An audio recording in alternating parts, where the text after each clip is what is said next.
What's up, people? Tony here, and welcome back to another episode of TTBurger Game Reviews, and welcome to episode 139, once again, part 1 of 1.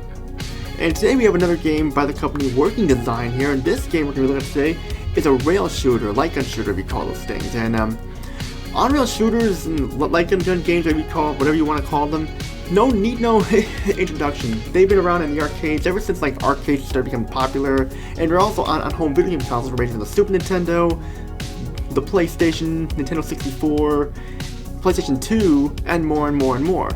And you had a ton of these, mainly the Namco ones like Time Crisis, Point Blank, and you also had ones like Silent Scope, which is by Konami, which is where you use the sniper rifle, and you also had Starlight Alpha as well, which was one of my favorites and one of the rarest games to find for the system. So if you can find it, definitely check it out, because it's in the long box, and that's worth getting too. And I did a review of that game, so check it out. But I'm going to redo it, so if you want to check out the original review, check it out when you can. But today we're going to be looking at an anime style rail shooter by the company Working Design. They made that game Silhouette with Mirage that I mentioned, that I reviewed a while back, along with the Lunar games, and more and more and more. But today we're going to be looking at a game that was released in 1997 by the company Working Designs, and we got it right here. This is Elemental Gearbolt on the PlayStation, and of course, like, before we start the game, I just want to say that this is one of the rarest games you can find here in the system. It's by Working Design, and Working Design was known for making good artwork for the manuals and everything like that, as you can see here before I get started. The manual is like kind of like hardcover, and definitely it's very colorful. And if I hold on, sorry, hold on a second here. And of course we got the disc art too, very colorful as well. So yeah, it's definitely one of those things that definitely worth owning in your collection. But as we get started here, take a look at Elemental Gearbolt, and you can also use the gun controller for this thing as well. So let's get started. Now, Elemental Gearbolt is a fantastic game. It is a very difficult game. This game is, I'll admit that much, but it's difficult the challenging way, and it's just going to keep you on your feet no matter how much you play. And it's definitely one of those games where it's worth owning in your collection of PlayStation games, rail shooter games, and games in general. And what I'd like to talk about here, so let's get started. The story of the game is kind of framed upon the character Tagami, who was a secret character in the game Shikigami no Shiro, which was another title game that stuff like that, which was kind of developed by Working Design and Alpha System and stuff.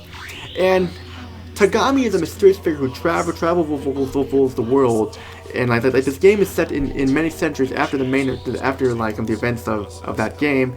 And Tagami, she's trying to investigate what caused the world destruction, and she relieves the tragedy of the Elemental Gearbolt incident, and it's basically like that. The story is told through these anime scenes, which look really good, and sure, like they're not as crisp quality as you find in like games like Lunar and stuff like that. And stuff like it looks a little blurry in here, but still, the cutscenes look very detailed and very animated really well. And like, we'll get about that in the graphics there. As we get started with the graphics here, like I already mentioned the animated cutscene stuff, how they look really nice and everything like that, and it definitely look fantastic. A lot of care never went into it, and it shows how great this game looks. Like, this game looks fantastic for 1997 standards. Like, I mean, like, look at this like, look how crisp the backgrounds look and the enemy models look and everything, and how smooth the frame rate is and stuff, and like, yeah, you basically got a winner there when it comes to the game's graphics and everything. Because like the game just looks awesome, and like how colorful it looks and everything. And like as we can see here, the in-game graphics feel like you see like the way the bullets look and everything like that. They look fantastic as well. And I like the dark, atmospheric like world is ending chaos setting and stuff, because it makes the game more enjoyable and worth playing and stuff, and it's definitely worth looking at too, because how crisp they look. Sure, it's not gonna look as good as like a PS4 game or a future PS5 game or something like that, but still, the game's graphics look fantastic for its time, and still do hold up really well to this day, and no dip in the frame rate whatsoever. Sound, I gotta say, the sound is really good. I will admit though that the English voice acting could have been better. I mean, it's not the worst English voice acting and stuff. I wish it was stuck in Japanese, but still, like, the English voice acting is not that bad. Just sure, the lip singing is not gonna match up and stuff with them, but still, like, the voice acting could be better, but it could have been worse. So like, it's still pretty good voice setting. So we'll say it's pretty good voice setting, but the music is epic and awesome. My favorite part of the sound is the music. I love the epic tunes, stuff like that. They feel like the combination of a horror anime and like a dark setting chaos end of the world anime, and just they fit perfectly there as well. And I'm just amazed on how great they look. It's just awesome. Just amazes me and how great they look. But like and of course the other sound effects, like your bullets, like your gunshot and everything going off, they sound great too. Now let's get into the gameplay. It's basically it's a simple rail shooter where your goal is to shoot the enemies before they shoot you and stuff, and just you just progress through the level. There's no time limit here, but you gotta be fast before the enemies attack you, like on most rail shooters and stuff. You gotta be fast. And of course, like you can use the the Namco gun con controller and stuff, or any light gun controller if you want and stuff. And I can't use it though, because using it on a modern day PC or a modern day television doesn't work. So like I don't know how good it is and stuff. But the people who have tried it, let me know how it is and stuff. But still, like you can use the controller still, but using the controller is also not bad either and stuff. I mean, usually when you play with the controller, it has problems, stuff like that, like how it did with the original time press and how slow the crosshair moves and stuff, and how lining up your shot was difficult. But here, like, it's a little difficult at times, but it's not so much. But like you gotta like be thinking your feet and stuff, because you move around a lot. So if you miss a health item and stuff, you're fucked and stuff. But thankfully, once you get better at it, yes, it's fine. You have three type of attacks like you can use. Like you got the original gun bullet.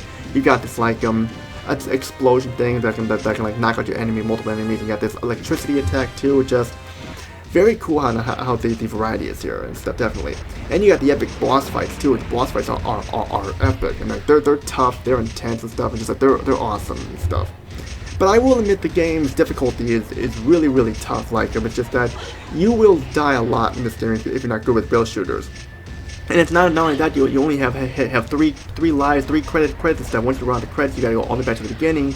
But still, like it would have been nice if like when you got farther, they gave you an option to add an extra credit or so. But unfortunately, that's not the case. You only get 3. You only get 3 credits, and then when you're done, that's it. You gotta go back.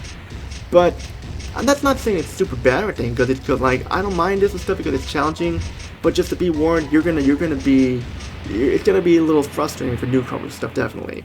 And I don't know how long the game is. I only made it up to the 3rd level stuff, because like I wasn't the best at this game and stuff. So I don't remember how many levels there are, but I got to the 3rd level, and it's great how there's a big variety of the levels and stuff, definitely. Like one minute maybe you're in this like deserted town, or next minute you're in the forest or jungle or woods, and then you're on water and stuff. And you can also play 2 players too, just like I mentioned there. I mean, 2 players, and just like a big variety of the levels and everything, and in the enemies too. But aside from that, though, there really isn't much else I can say. I mean, this game is awesome, and like it's definitely worth owning in your collection of light gun games, PlayStation games, and video games in general stuff. If you're looking for a fun game to play, for rail shooter wise, definitely pick it up. It's worth owning. So what's my final score here? Well, I only had a few complaints with it, stuff like with the difficulty and stuff and such, but the difficulty didn't really hurt the game for me, so I'm not really gonna take any points off for it. Due to what I said here, like I give this game a perfect 10. It's definitely worth owning in your collection of stuff, just like Silhouette Mirage and stuff, definitely. So if you can find this game and add to your collection, I definitely recommend you picking it up because it's worth it. And that's it for episode 139. Tune in for the next episode, which is episode 140. What will happen there? We'll find out. We're getting closer to that 150th episode, and will I be doing something special for that? Not sure yet, haven't decided yet, but be updated, people. But all I gotta say is Tony, peace out, have a great day, and see you all in episode 140. And those of you who are new here, subscribe, like the video, comment down below, join my Discord group, TTBurger Gamers United, because we're always looking for more people to join. Links in the description below, and also if you guys have any requests for me to review any games, feel free to like comment down below as well. But all I gotta say is Tony, peace out, and have a great day, everybody, and see you all in episode 140.